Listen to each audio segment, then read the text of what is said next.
ఆహా లేదు, మీరు పడుకోండి, నేను కూర్చుంటాను. కాసేపు మీరు పడుకున్న తర్వాత నేను పడుకుంటాను. అప్పుడు మీరు కూర్చుందురు అంది జ్యోతిప్రియ. Super idea. కాకపోతే చిన్న చేంజ్. ముందు మీరు పడుకోండి, తర్వాత నేను పడుకుంటాను అన్నాడు సంజయ్. అయితే సరే, కాకపోతే ఊళ్ళో ఖర్చయిన డబ్బులంతా రాసుకోవాలి. రాసుకొని ఒక 10 నిమిషాల్లో పడుకుంటాను, ఓకేనా అంది జ్యోతిప్రియ. మీ ఇష్టమండి బాబు అన్నాడు సంజయ్. తన లెక్కలు రాసుకోవడం పూర్తయ్యాక పడుకున్న జ్యోతిప్రియ వంక చూస్తూ కళ్ళు తెరుచుకునే ఏవేవో ఊహల్లో తేలుతూ ఒక ప్రక్కగా కూర్చుని ఉంటాడు సంజయ్.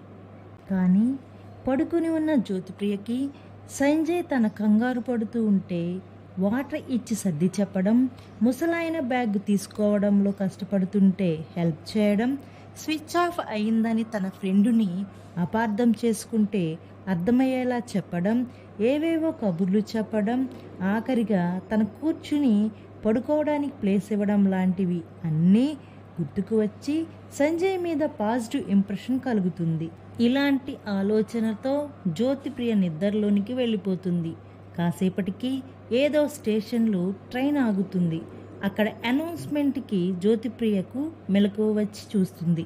ఒక మూలన చలికి వణుకుతూ కూర్చుని ఉన్న సంజయ్ని చూసి జాలి వేస్తుంది. వెంటనే లేచి సంజయ్ని పడుకోమని చెబుతుంది.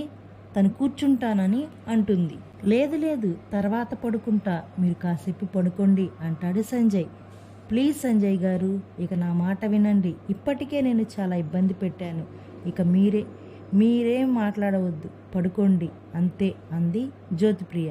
జ్యోతిప్రియ అంతలా చెప్పినప్పటికీ ఇంకా సంజయ్ సరే వాష్రూమ్కి వెళ్ళొచ్చి పడుకుంటాను అని వెళ్తాడు.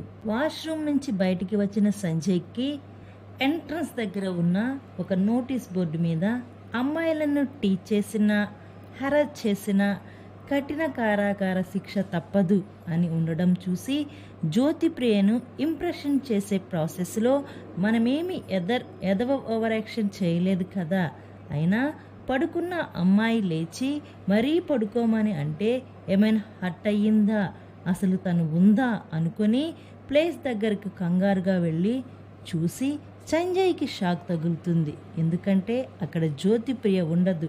ఒక క్షణం ఏమి చేయాలో తెలియని పరిస్థితి.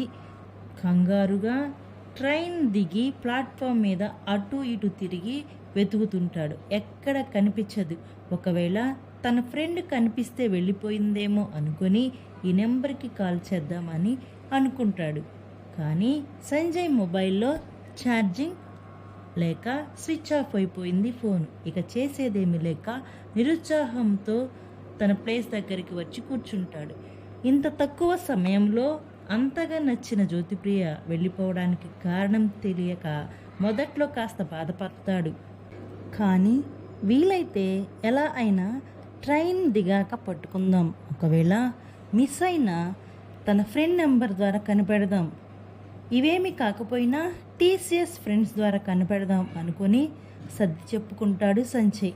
జ్యోతిప్రియతో అప్పటిదాకా జరిగిన ఎపిసోడ్ అంతా నెమరు వేసుకుంటూ హ్యాపీగా పడుకుందాం అని అనుకొని ఆ అమ్మాయిని చూసిన క్షణం నుంచి గుర్తు తెచ్చుకోవడం మొదలుపెట్టి సంజయ్కి సడన్గా ఒక విషయం గుర్తుకొచ్చింది. జ్యోతిప్రియని తన ఫ్రెండ్ స్వాతి నెంబర్ అడిగినప్పుడు జ్యోతిప్రియ తన మొబైల్లో చూపించిన కాంటాక్ట్ నెంబర్లో రమ్య అని చూసినట్టుగా గుర్తు వస్తుంది. దాంతో సంజయ్కి తెలియని ఒక ఆందోళన మొదలవుతుంది.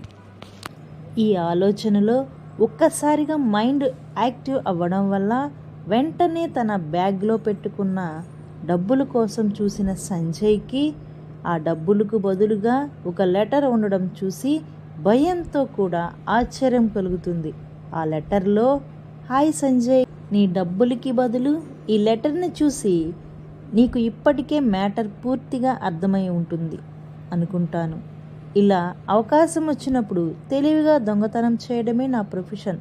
రాజమండ్రి రైల్వే స్టేషన్లో ఒక మార్బుల్ గట్టు మీద ఒక సిమెంట్ పిల్లర్ కింద ఆనుకొని కూర్చున్న నాకు అదే పిల్లర్కి అవతల ప్రక్కన కూర్చుని ఉన్నావు నీవు. నీ ఫ్రెండ్తో ఫోన్ కాల్ మాట్లాడుతున్నప్పుడు నీ దగ్గర 50,000 క్యాష్ ఉందని నాకు అర్థమైంది. ఆ తర్వాత నీ బ్యాగ్ చెక్ చేసుకొని ఎంట్రన్స్ దగ్గర మిర్రర్ దగ్గరికి వచ్చినప్పుడు గ్యాప్లోనే ప్లాన్ వేసుకొని నీ ప్లేస్లో కూర్చుని ఉన్నాను. ఇక ఆ తర్వాత అంతా నీకు తెలిసిందే. డబ్బులు దొబ్బేసినందుకు నేనేమి సిగ్గుపడడం లేదు, ఎందుకంటే అది నా ప్రొఫెషన్. కానీ ఒకదానికి మాత్రం నీవు నన్ను క్షమించాలి సంజయ్. నీ మంచితనం, నీవు ఇష్టపడిన అమ్మాయి కోసం నీవు పడ్డ తాపత్రయము, ఆ ప్రాసెస్లో బయటపడ్డ నీ అమాయకత్వము, ఇవన్నీ నిజంగా నాకు చాలా నచ్చాయి. అలాంటి నిన్ను మోసం చేసేనే అని బాధగా ఉంది. కానీ ఇదంతా తప్పదు. ఈసారి నుండి ఇలా ప్రయాణంలో పరిచయమైన అమ్మాయి కోసం కాకుండా నిన్ను అర్థం చేసుకునే అమ్మాయి కోసం నీ ప్రేమని ఉపయోగించు. బై ది వే, ఆ నెంబర్ ఎప్పుడు స్విచ్ ఆఫ్లోనే ఉంటుంది. నీ టైం వేస్ట్ చేసుకోకుండా ఆల్ ది బెస్ట్ అజయ్. ఇట్లు నిన్ను మోసం చేసిన నీ మంచి కోరుకునే స్వప్న. ఏంటి ఆలోచిస్తున్నావు? ఇదే నా అసలు పేరు అంది ఆ అమ్మాయి. ఇదండి ఈరోజు కథ. ఈ కథ కనుక మీకు నచ్చినట్టయితే లైక్ చేయండి, షేర్ చేయండి, కామెంట్ చేయండి, సబ్స్క్రైబ్ చేసుకోవడం మాత్రం మర్చిపోకండి. Thank you for watching.